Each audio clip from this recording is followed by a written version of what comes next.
नमस्कार, हरियाणा न्यूज देख रहे हैं आप और मैं हूं आपके साथ ज्योति सांगवान। लेकर आई हूं हरियाणा चुनाव का सबसे धाकड़ शो कटघरे में नेताजी। तो ये कटघरा आप देख रहे हैं, आपके नेताजी हरियाणा की राजनीति के दिग्गज, हरियाणा के मंत्री, हरियाणा के तमाम विधायकों को चुनाव से पहले हरियाणा न्यूज इस कटघरे में लेकर आ रहा है। जनता के मुद्दों, जनता की परेशानियों को उठा रहा है। जो वादे चुनाव से पहले किए गए थे, कितना काम हो पाया है, विकास कार्यों के जो दावे किए गए थे, कितने पूरे हो पाए हैं। तो तमाम सवालों के हम जवाब लेने वाले हैं इस खास कार्यक्रम के जरिए कटघरे में नेताजी।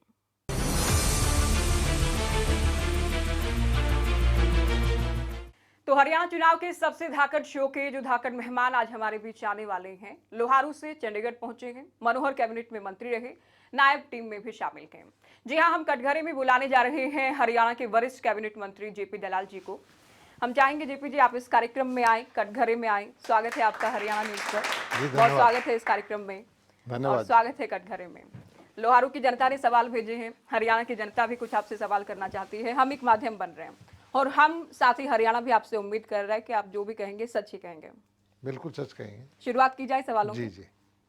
लोकसभा चुनाव अभी खत्म हुए हैं, विधानसभा में आप लोग हैट्रिक की बात कर रहे हैं, लेकिन आपके हल्के की बात करें, कांग्रेस ने लोहारू से बढ़त हासिल की। कैसे आप देख रहे हैं और कैसे आपकी पार्टी से देख रहे हैं? ये सही है। इस बार जो है हमारा जो बिल्कुल ग्रामीण क्षेत्र है, राजस्थान से लगता हुआ है, और राजस्थान के अंदर भी जो लोकसभा के चुनाव थे, विधानसभा के चुनाव थे, उससे पहले उसमें कांग्रेस को बढ़त मिली थी।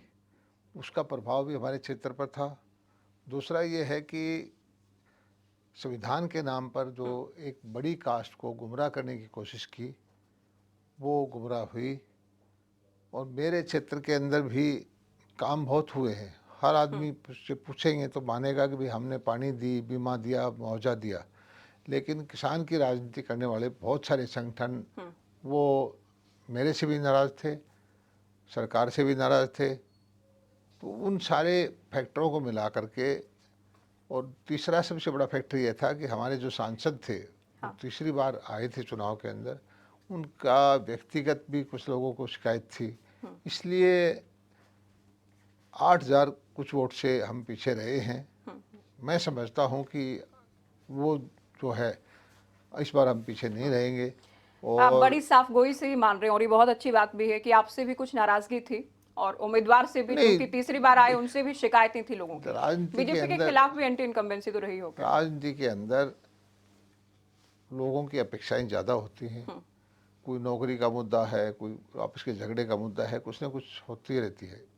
लेकिन उस सब के बावजूद भी आप एक चीज़ का देखिए कि इस बार लोकसभा में पहला तो हमारा कारण ये रहा है कि वोटों का डिवीज़न बिल्कुल नहीं हुआ। सारा वोट 1 to 1 था। दो ही पार्टियों। और अभी भी जो हमें वोट मिला है, जो मेरा विधानसभा का चुनाव था उससे ज़्यादा मिला है। ये दूसरी बात है कि वो जो जेजेपी का वोट था, सब 27,000 28,000 वोट था, वो आमतौर पर जो डाइवर्ट होकर के वो हमारी सरकार को हराने के लिए लग गया। उसने कांग्रेस का वोट डाला है। विधानसभा चुनाव के अंदर वो वोट जो है इस तरह से नहीं जाएगा।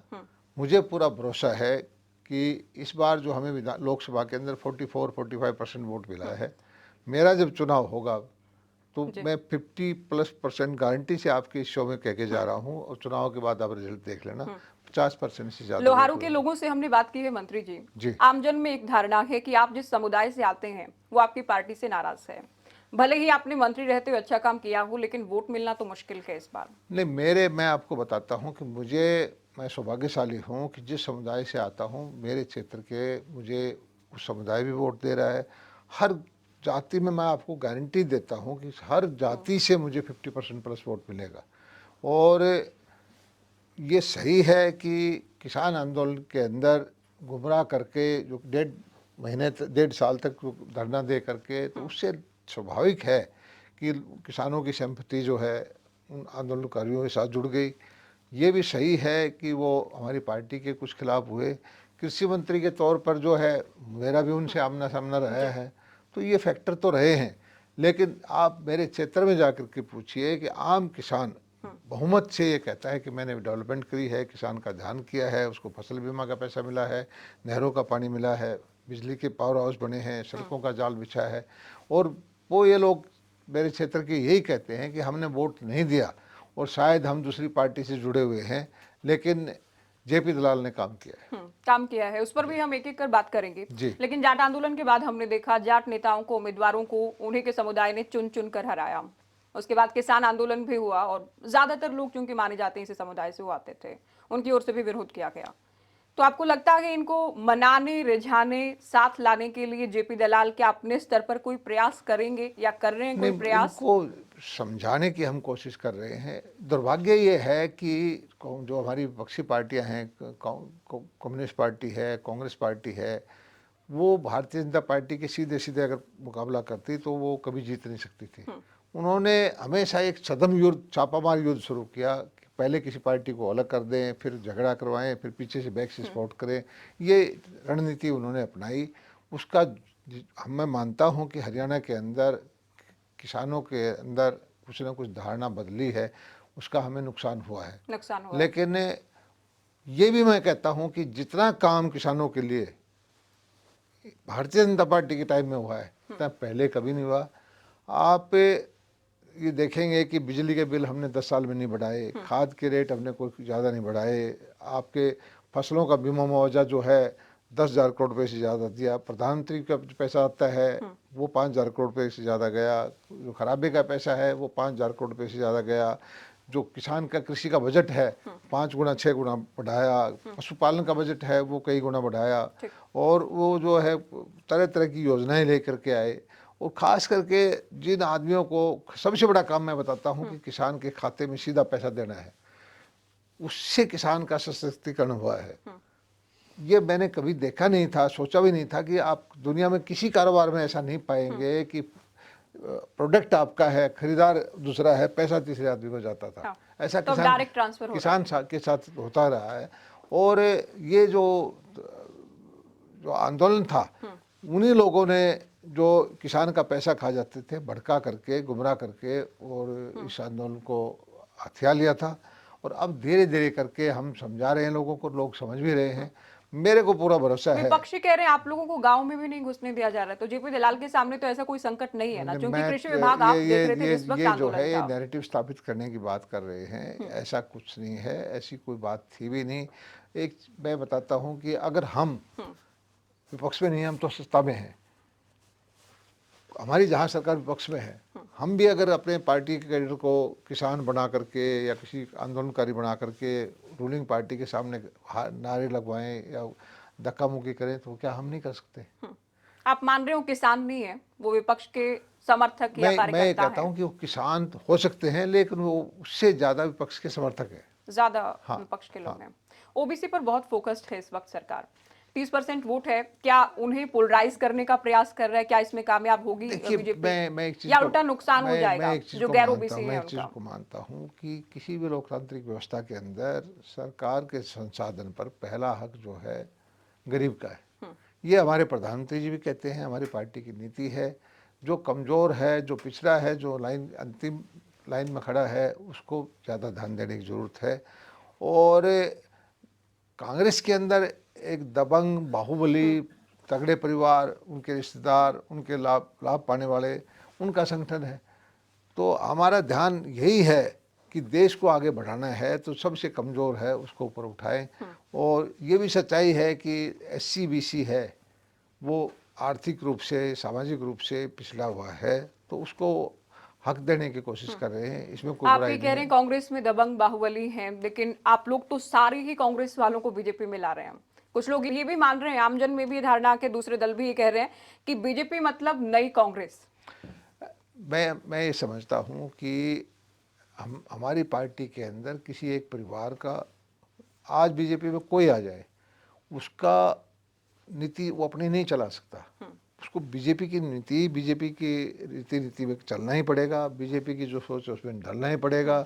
उसमें ढल के अगर वो अपने आप को समाहित कर लेता है तो वहाँ टिकेगा, नहीं तो वो वापस भाग जाएगा। तीनों लालू के परिवारों से आप लोगों ने समागम करवा दिया बीजेपी में। किरण, आपके इलाके से आपको लगता है बीजेपी की रीति नीति में वो ढल पाएंगी? कांग्रेस की में तो नहीं ढल पा रही थी। मैं समझता हूँ कि वक्त के साथ साथ बहुत सारे, आप लाल से पहले भी दुनिया चलती थी, राजे महाराजे होते थे, सम्राट होते थे। वक्त के साथ साथ वक्त बदलता रहता है। लोकतंत्र के अंदर ना कोई लाल है चलेगा, ना कोई वो एक परिवार चलेगा, जनता जो चाहेगी वो चलेगी। और इसके पार्टी के अंदर जितने लोग हों, हम तो कोशिश करते हैं कि एक वोट वाला है उसको भी कहते हैं आप हमारी पार्टी में आ जाए, और जिसके प्रभाव 10 20 50 100 वोट पे है तो उसको और ज़्यादा खुशी से लेते हैं। बड़ा नेता आता है तो कोई और उससे, लेकिन हमारे आने के बाद भारतीय जनता पार्टी की राष्ट्र प्रथम, पार्टी बाद में, खुद तीसरे नंबर पर, इस नीति पे चलना ही पड़ेगा। और यहाँ पे है, नहीं तो वो नहीं टिक पाएगा। जब लाल नहीं चल रहे हैं तो क्या इनमें मनोहर लाल भी शामिल हैं? नहीं, मनोहर लाल जी रहे हैं। मनोहर लाल का मैं कहता हूँ कि जो उस वक़्त के लोग रहे हैं, आपका कहने का भावार्थ यही था, जो पहले के लाल थे। और मनोहर लाल जी ने सब सारी हरियाणा मानता है कि अच्छा काम किया है, इसी वजह से वो उनको इतनी महत्वपूर्ण जिम्मेदारी दी है। जब हम बात कर रहे हैं लाल की, बंसी लाल के भी आप करीबी रहे, हवीपा के फाउंडर्स में से आप रहे, जी। चौधरी स्वर्गीय सुरेंद्र से भी आपके, सुरेंद्र सिंह से जी, अच्छे उनका ताल्लुकात आपके आशीर्वाद रहे, रहा है मेरा। अच्छे रिश्ते आपके रहे। तो किरण से लेकिन तीखी नोकझोंक आपकी सदन में भी बहुत बार नजर आई। तो अब ये देखिए, ट्यूनिंग क्या हो पाएगी, या फिर कांग्रेस में जो देखिए, गुटबाजी चल रही मैं थी वो ये बीजेपी समझता में भी हूँ दिखेगी? कि टीवी चैनल पर व्यक्तिगत रिश्ते, व्यक्तिगत बातें डिस्कस नहीं करनी चाहिए। और मैं उनको, जो हमारी पार्टी में आई है, उनको शुभकामनाएं दी हैं, उनका स्वागत भी किया है। और मैं उम्मीद रखता हूँ कि वो भारतीय जनता पार्टी की रीति नीति में ढल जाएंगे। दोनों एक ही जिले से आते हैं, दोनों के लगभग एक जैसे मुद्दे हैं, दोनों एक ही समुदाय से भी आते हैं, तो जी, क्या जी। जेपी दलाल की राजनीतिक भविष्य के लिए किरण कोई खतरा तो नहीं होंगी पार्टी में? मैं जो राजनीति कर रहा हूँ, मैं कोई अपने निजी हित के लिए, निजी भविष्य के लिए नहीं कर रहा। और मैं कोई ये भी नहीं हूँ कि मुझे राजनीति में रहना जरूरी है। मेरा जब तक मेरे से बन पा रहा है, मैंने कोशिश की है कि जिस वर्ग से मैं आता हूँ, किसान के लिए जितना ज़्यादा कर सकूँ, मुझे करने का मौका मेरी पार्टी ने दिया है। सरकार में मुझे मंत्री बनाया और मैंने भरपूर कोशिश की है कि किसान के लिए काम करूं, और आगे भी जो काम मुझे मिलेगा मैं वो करूंगा। और मुझे किसी से कोई खतरा महसूस नहीं करता मैं। ये राजनीति जो है, एक आएगा दूसरा जाएगा, और ये तो हर वक्त संघर्ष चलता ही रहेगा। मुझे कोई चिंता नहीं है कि मेरी पार्टी मुझे क्या स्थान दे रही है, क्या वो दे रही है। मैं चाहता हूँ कि और भी लोग हैं बेशक से मेरी पार्टी में आए, मैं उनका भी स्वागत करूँ। आपने अपने जीवन में भी और राजनीतिक सफर में कई मुख्यमंत्रियों को देखा है। चौधरी बंसीलाल को काम करते आपने बहुत करीब से देखा है। भूपेंद्र हुड्डा की बात ना भी करें तो मनोहर लाल की हम बात करें, उनके आप अच्छे रिश्ते आपके रहे हैं उनसे। अब नायब की टीम में भी आप शामिल हैं, नायब कैबिनेट में भी आप शामिल हैं। तो अलग अलग मुख्यमंत्रियों के कामकाज और शैली की तुलना आप करते हैं तो कहाँ किसे खड़ा पाते हैं? देखिए, बंसीलाल जी को तो सभी हरियाणा में बातें बोलते हैं, सच्चाई भी है।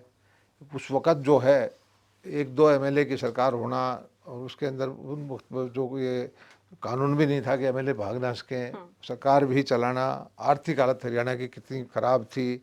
और लोग ये कहते थे कि हरियाणा अपने पाँव पे खड़ा नहीं होगा, सैलरी नहीं दे पाएगा। उस वक़्त जिस तेज़ गति से विकास किया, सड़कों का जाल बिछाया, गाँव-गाँव में बिजली दी, और हरियाणा में इंडस्ट्रियलाइजेशन किया, तो वो उनका मुकाबला तो मैं समझता हूँ कि एक नहीं कर। जनसंपर्क विभाग का गीत भी है, तो शाम भिवानी माहो की ढानी, पीवे हाँ, पानी सब हाँ, नल हाँ, का, यानी वो भिवानी के जो लिए, लिफ्ट पूरे इरिगेशन हरियाणा लेके के वो लिए, आए, भिवानी के लिए पानी बहुत काम चढ़ाया, किया। तो वो हर नेता ने अपने हिसाब से अपने वक्त में अच्छा काम किया है। और जो दूसरी पार्टी के रहे, मैं उनको भी ये नहीं कहता कि उन्होंने काम नहीं किया, काम सबने किया है, लेकिन किसने कैसे किया। मनोहर लाल जी ने जो काम किया है वो ये है कि वो बीच का काल था बंसीलाल जी और मनोहर लाल जी के बीच में, तो चौटाला और हुड्डा सरकार। लोगों ने क्या किया कि अपने क्षेत्र को संसाधन अपने क्षेत्र में ले गए, कि वो एक पूरे हरियाणा के मुख्यमंत्री बनने के बजाय एक जिले के बन के रह गए। मनोहर लाल जी ने क्या कि सबके साथ समान विकास करने की कोशिश की है, भ्रष्टाचार मिटाने की कोशिश की है, गरीब को मेरिट से नौकरी देने की कोशिश की है। और सबसे ज़्यादा अच्छा काम मनोहर लाल जी ने किया, तो मैं कहता हूँ कि जो बिजली का, जो 24 घंटे बिजली देने की कोशिश की है, हरियाणा के 90% गाँव के अंदर बिजली दी है। अब नायब सैनी के कामकाज को कैसे देख रहे हैं? नायब सैनी क्योंकि जी, जेजेपी और दूसरी पार्टियां ये कह रही हैं कि मनोहर लाल ही सरकार चला रहे हैं। अब लोगों को कहने को तो कुछ भी कहते रहे। नायब सैनी जी एक बिल्कुल ग्रास रूट लेवल से, साधारण घर से, साधारण कार्यकर्ता से इस जिम्मेदारी के पद तक पहुँचे हैं। और मैं समझता हूँ कि वो बिल्कुल धरती पर पाँव टिक के चलने वाले लोग हैं। कार्यकर्ताओं को उनकी कार्यशैली बहुत पसंद है। मनोहर लाल जी में, नायब सैनी में यही है कि मनोहर लाल जी, एक तो कोरोना काल था, इस वक्त थोड़ा सा जनता से कम मिलते थे, और मनोहर लाल जी टेक्नोलॉजी के माध्यम से ज़्यादा काम करना हाँ, पसंद करते डिजिटल थे। का। नायब सैनी जी है फेस टू फेस वर्कर की सीएम अंदर आवास के दरवाजे पे खोल करते रहे हैं, तो हर व्यक्ति में तो थोड़ा थोड़ा फर्क तो आएगा ही। और मनोहर लाल जी ने अपने आप को प्रूव किया, नायब सैनी जी को अभी प्रूव करना है। प्रूव करना है इस विधानसभा चुनाव में। जी। अच्छा, पिछली बार पहले बात करें पिछले विभागों की, कृषि विभाग भी महत्वपूर्ण था, अब वित्त विभाग भी। हालांकि बजट भी चूंकि पेश किया जा चुका है, आगे की योजनाएं भी बन चुकी हैं, तो आपके लिए काम करने की कितनी संभावनाएं अभी छोड़ी गई हैं चुनाव से पहले? देखिए, मैं ये समझता हूँ कि हमारी जो शासन व्यवस्था है वो सामूहिक रूप से काम करती है।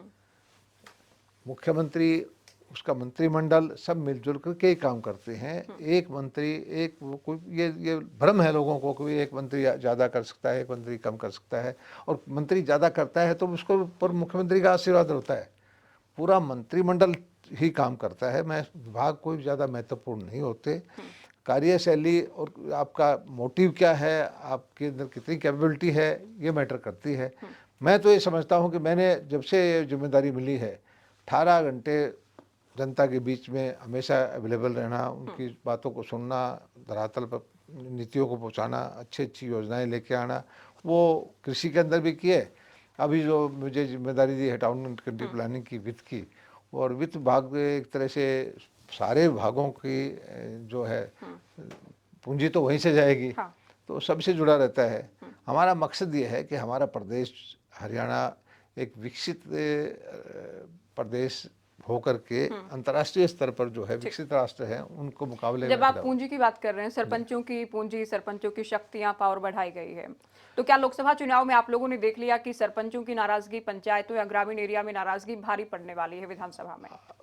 आप एक चीज़ को ध्यान नहीं दे रहे, वो ज़माना भी था कि सरपंचों को मौके पर जाकर के ग्रांट देते थे, और लोग कहते हैं कि उसमें से कुछ वापस ले लेते थे। अच्छा। आज हमारी सरकार ने सीधा सरपंचों का सशक्तिकरण किया। एक गांव के अंदर जितने आदमी हैं, जितनी पॉपुलेशन है, पर कैपिटा के हिसाब से सीधा खाते में पैसा जाता है। सरपंचों को अधिकार है कि वो कौन से विकास के काम करवाएं। पहले क्या होता था कि एमएलए से बाहर कुछ निकलता ही नहीं था। तो पंचायती राज जितनी संस्थाएं हैं उनको मजबूत करने का काम मनोहर लाल जी किया है।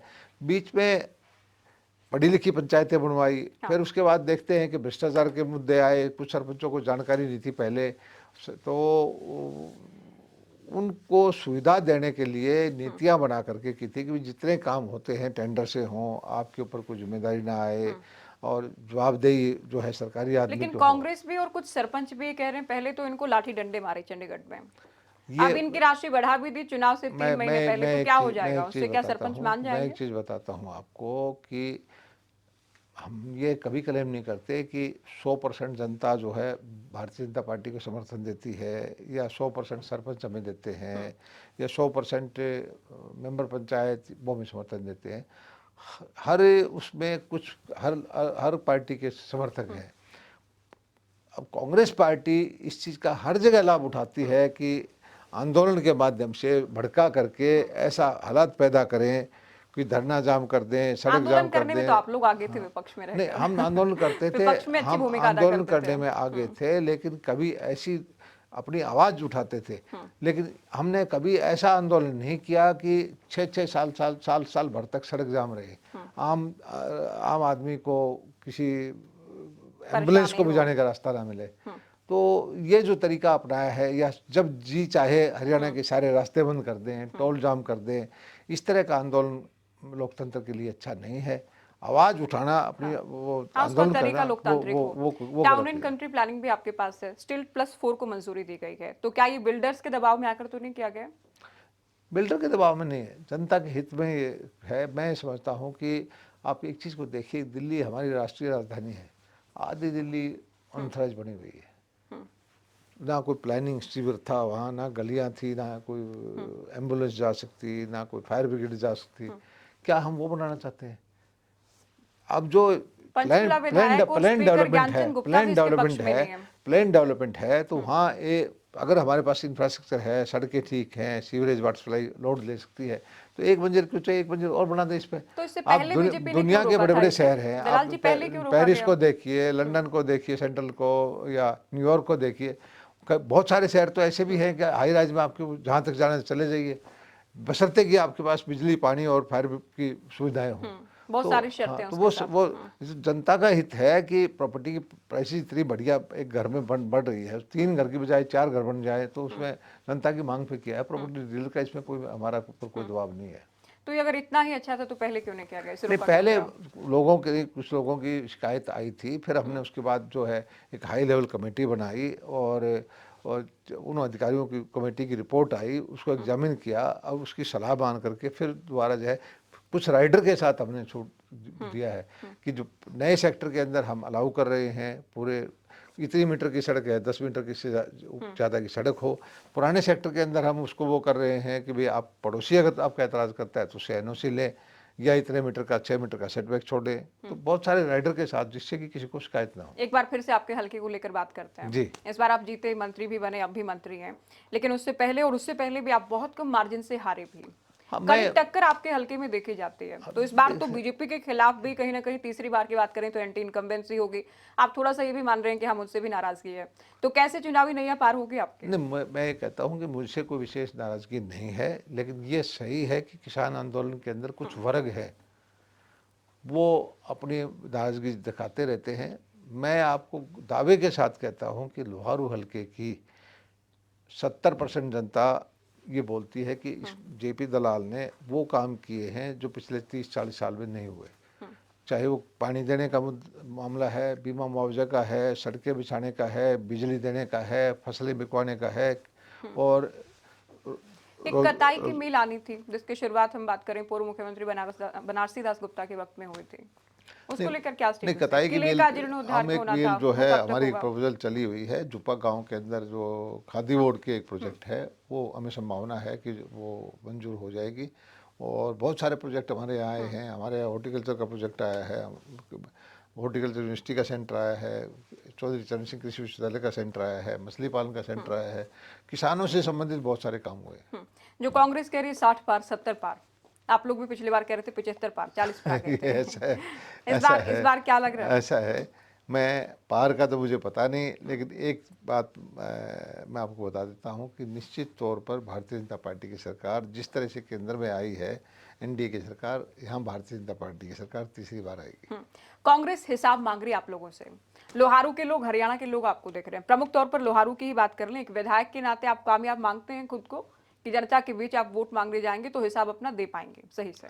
मैंने जनता के सामने मेरे काम बोल रहे हैं, जनता को मैं हिसाब कांग्रेस के कहने से नहीं, मैं हर रोज़ ही देता हूँ। हर रोज़ जनता के बीच में रहता हूँ, और जनता ही मेरी बताती रहती है कि मैंने क्या किया, क्या नहीं किया है। और लोहारू का बच्चा बच्चा बोलता है कि इन 4-5 साल में जो काम हुआ है वो पहले कभी नहीं हुए।